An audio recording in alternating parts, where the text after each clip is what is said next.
At sa ating pong pangunahing balita today, araw nga po ng Martes, ika-4 na sa buwan ng Pebrero 2025. Puspusan pong pag-iimprenta ngayon ng mga balota sa National Printing Office na gagamitin nga po para sa 2025 midterm elections.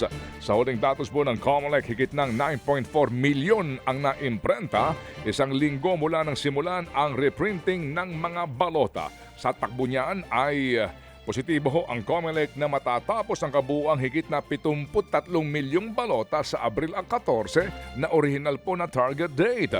Matatandaan pong nahinto ang pag-iimprenta ng maglabas ng kautusan ang Supreme Court para nga isama sa balota ang ilang kandidatong unang diniskwalipika ng COMELEC. Nagisa mga opisyal ng DSWD kaugnay ng pagpapatupad ng ayuda para sa Kaposang Kita o AKAP program.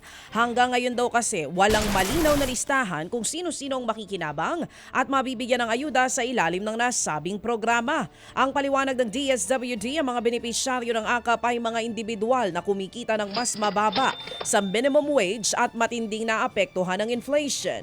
Pero nalalabuan dito ang ilang senador dahil walang listahan ng ahensya ng mga manggagawang kumikita ng minimum wage o mas mababa pa rito.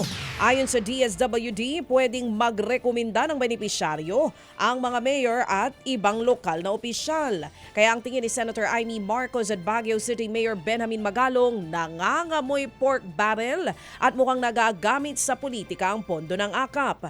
May mga politiko raw kasing nangunguna sa pamamahagi nito. At mamaya po bahagi yan sa ating mga panayam at pag-uusapan pong isyong pambayan dahil nga marami po sa ating mga kababayan ang hindi pa rin po nakakatanggap ng AKAP na yan sa kanilang mga lugar kahit na po sila ay talaga namang naghihirap ngayon. Samantala po naman, action na daw po ng Kamara ang 3 impeachment complaint laban kay VP Sara Duterte.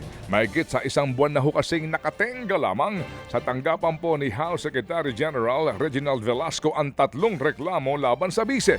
Hanggang ngayon po hinihintay pa rin ang umano'y ika-4 daw na reklamo na sinasabing magpapabilis ng impeachment sa pamagitan po ng paglagda lamang ng 1/3 ng mga mambabatas para agad-agad pong maiakyat ito sa Senado. Pero kung wala pa raw ito, ipadadala po ang naunang 3 sa opisina po ni House Speaker ngayong linggo. Hanggang Biyernes na lang kasi, actually hanggang bukas na lang ang sesyon ng Kongreso bago po sila magkaroon po ng mahabang bakasyon para pa din po sa paparating na halalan. Ba, ayos talaga, ikababalik lang bakasyon ulit Oo, sana all, sabi ng mga manggagawa. Sandali lang. Oo. Alalahanin mo na itong mga taong ito. Ay pagod sila? Mga honorable yan, magunos dili ka, baka mapatawag ka. Ay sorry. Vlogger ka pa naman. Oo nga, mamaya ang sandali hearing. lang. Mamaya din po pag-uusapan natin tong isyong ito kung ano ho ba ang mga teknikalidad dito po sa sinasabi pong pag-initiate na po ng impeachment complaint. Alright, mamaya po makinig kayo mabuti dahil gagawin natin makabuluhan at kapaki-pakinabang po sa tamang informasyon ng ating programa this morning. Samantala sa iba pong mga balita, aminado ang House Committee on Good Government and Public Accountability na hapit na sila sa oras para tapusin ang pagdinig tungkol nga po sa confidential funds ni Vice President Sara Duterte. Bukas na nga pong huling araw bago ang mag-break ang sesyon ng Kongreso para bigyang daan ang eleksyon. Pero humihingi pa rin ang pahintulot ang komite na ituloy pa rin ang hearing. Ayon po kay Committee Chair Joel Chua, umaasa siyang mabibigyan pa ng pagkakataon na magkaroon ng pagdinig ukol sa usaping ito kahit pa suspended ang sesyon sa Kamara. Kung hindi raw kakayanin, target niyang maglabas ng partial committee report tungkol sa issue. Actually, hanggang ngayon, hindi pa rin po ako makabuo ng quorum. Nagtatawag pa rin po ako ng quorum kasi meron po kami ngayong committee hearing. Ang problema ko naman ay naghihilaan po kami ng isang committee. Yung Committee on Public, yung kay Congressman Paduano. Naghahanap din siya ng quorum, kaya hindi ko rin po alam kung paano ako makakuha ng quorum ngayon. Halos karamihan po ng mga congressman nasa kanilang mga distrito.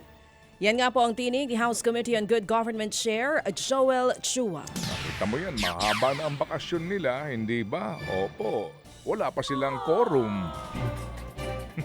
Ay talaga. Sana all. Opo, kaya abangan nyo po mga kapatid ang ating pong pinaghahandaan na Think About It. Ang title nito ay Revised. Ang title niyan ay Political Thieves firing squad. This is ridiculous. Samantala po naman kinumpirma ng Philippine Coast Guard na nasa may La Union na ang dalawang Chinese Coast Guard vessel na una pong nakita malapit sa Pangasinan. Ayon po sa PCG, galing sa may Mindoro ang dalawang Chinese vessel at naglalayag patungo sa norte bilang tugon. Pinakawalan daw po ng Philippine Coast Guard ang dalawang barko nito para itaboy ang mga Chinese. Binabantayan din nila ang monster ship ng China na mas lumayo sa ating exclusive economic zone.